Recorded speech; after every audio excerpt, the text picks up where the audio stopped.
Nathan, I can't think of a point in history where a riot and a revolution has had good outcomes for the people that thought that they were changing the world to make it a better place. Yeah, it depends who you talk to about that. I think there's a place in democracy for protest. Yep.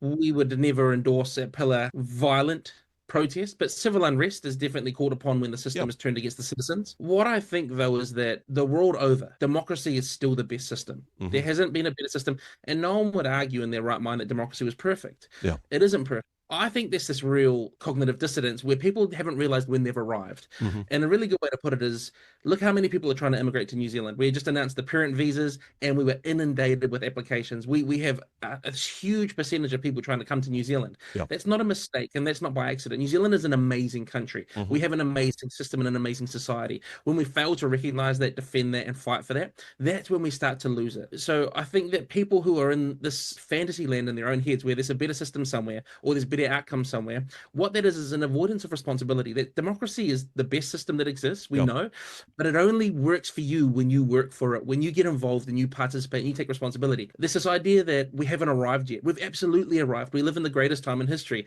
but are we going to take the responsibility that comes with effectively democracy? Because it doesn't happen by accident. It's not a mistake. We have to work for it. But I don't know if people are acknowledging that.